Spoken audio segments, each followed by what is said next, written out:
Three of swords में हम देख रहे हैं एक हार्ड है और जिसके अंदर थ्री स्वॉर्ड्स लगे हुए हैं, which is showing a very painful situation.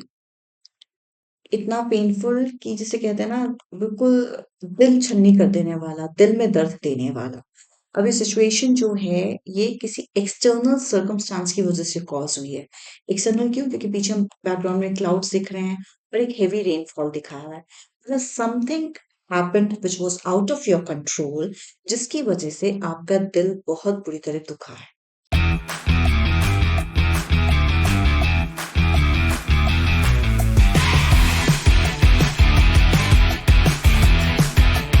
अब थ्री देखें तो थ्री क्या रिप्रेजेंट करता है? थ्री जुपिटर का नंबर होता है विच रिप्रेजेंट्स नॉलेज, विजडम। नॉलेज का मतलब है ज्ञान। इसका मतलब कहीं से कोई तो आपको ऐसी नॉलेज मिली है, कोई ऐसी इंफॉर्मेशन मिली है जिसकी वजह से आपका दिल टूट गया है। मतलब वो इंफॉर्मेशन इतनी बुरी थी, इतनी आपके आपको दिल दुखाने वाली थी कि you are not able to handle it, और आपको ऐसा लग रहा है कि अब there is no coming back from it. मतलब जिसे बोलते हैं ना, दिल बहुत बुरी तरह टूट गया है। This card also talks about, क्योंकि हार्ट बना है, इस also talks about might be emotionally आप इतने ज्यादा हर्ट हो गए हैं कि आपको अब समझ नहीं आ रहा है कि क्या करना है। ये card also talks about betrayal, कि सपोज आप एक रिलेशनशिप में थे, you were engage and you were suppose to get married, but अब आपको पता चलता है, जो बेटा थ्री, पता चलना ना, कहीं से आपको पता चलता है कि जिससे आपकी एंगेजमेंट हुई थी उसने किसी और से मैरिज कर ली।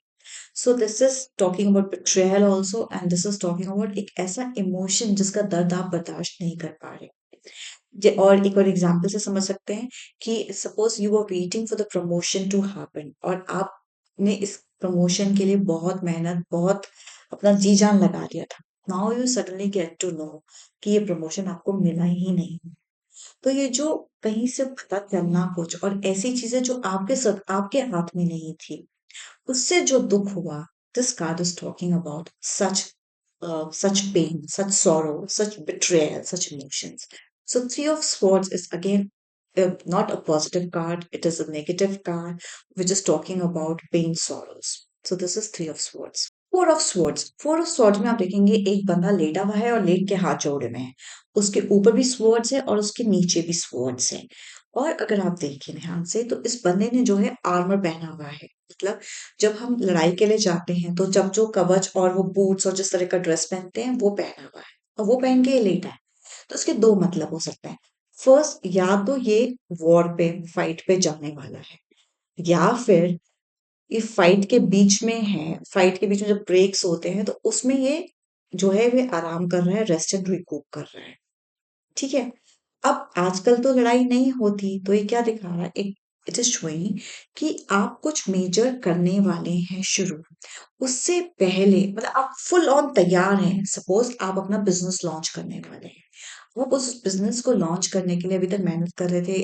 आपने स्टाफ इकट्ठा किया, आपने रॉ मटेरियल इकट्ठा किया, आपने डीलर से बात करी किस किस को डिस्ट्रीब्यूट करेंगे आप।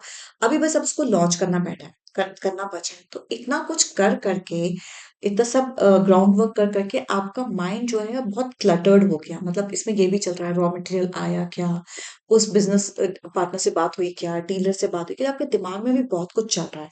But now the time has come to launch the business. तो अब आपके दिमाग में आपको ये सब डीक्लटर करना है। आपको रेस्ट एंड रिकूप करना है। ये रेस्ट कर रहा है ना बेटा, तो आपको थोड़ा आराम करना है, सब लोगों से अलग होना है, थोड़ा खुद को टाइम देना है, और ईश्वर पे सबकी, हे ईश्वर मैंने सब कुछ कर लिया है, now it is up to you.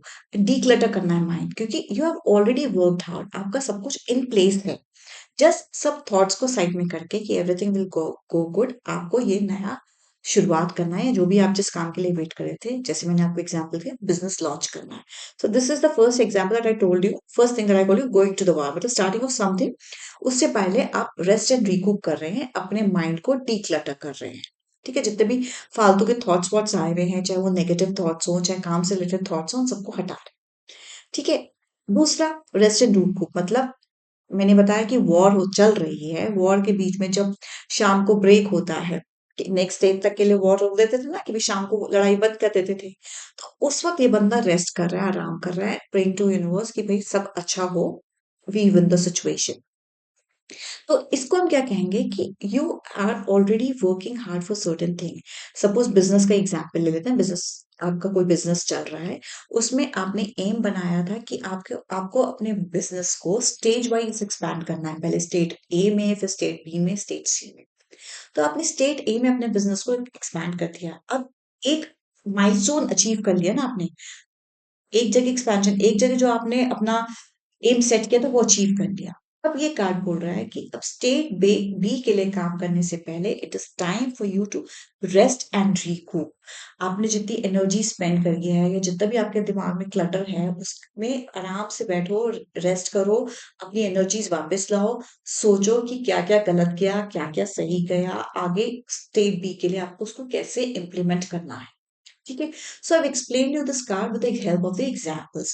So four of swords को अगर हम समझेंगे तो इस तरह समझेंगे कि आप कुछ भी नया शुरुआत करने जा रहे हैं, अगर कुछ स्टार्ट करने जा रहे हैं, तो उससे पहले थोड़ा इत्मीनान से अपने दिमाग को डिक्लटर करें, फालतू के नेगेटिव थॉट्स उसमें से हटाएं और ये सोचें कि उसके लिए बेस्ट बेस्ट करने के लिए आपको क्या-क्या और करना है या क्या-क्या करना चाहिए। और इसमें कार्मिक विंडो भी दिखाया है which talks about hope which is a very bright window, colourful window. तो मतलब सब सर्कमस्टेंसेस वगैरह सब सही हैं, बट आपका दिमाग में आपको जो है क्लटर फ्री होना है, फिर सब कुछ अच्छा होने के चांसेस हैं बहुत ज़्यादा। सिमिलरली अगर आप कुछ ऑलरेडी कर रहे हैं, आपने अगर एक माइलस्टोन अचीव कर लिया है, जो आपने अपने बहुत सारी एम सेट किए थे उसमें से एक अचीव कर लिया है, तो नेक्स्ट पे जंप करने से पहले थोड़ा रेस्ट कीजिए, थोड़ा अपने आप को रिप्लेनिश करिए, री एनर्जाइज करिए और उस वक्त ये सोचिए कि क्या अगर कोई आपने पहले वाले एग्जीक्यूशन में, पहले वाला अपना एम पूरा करने में कुछ मिस्टेक्स करी हैं या कुछ शॉर्टकमिंग्स हैं, तो उसको नेक्स्ट वाले में कैसे प्रॉपर्ली आप हैंडल करेंगे। So this is all the energy of the Four of Swords. Yes, one more thing I forgot to tell you about the number. Number is 4. 4 क्या है? 4 है राहु। राहु है चलती गाड़ी में रोड़ा।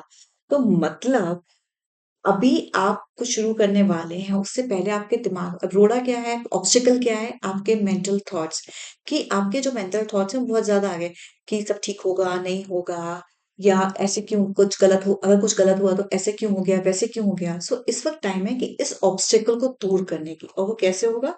जब आप सब चीज़ों से थोड़ा सा ब्रेक लेंगे, थोड़ा सा रेस्ट करेंगे, अपनी एनर्जीज को इकट्ठा करेंगे और उनको चैनलाइज करेंगे। मतलब ये सब हटा के कि क्यों हो गया, कैसे हो गया करके, कि जो गलती हुई उसको कैसे इम्प्रूव करना है, या जो आप अभी तक काम करते आए हैं उसमें कैसे आपको उसको इम्प्लीमेंट करना है। So this is all about four of swords.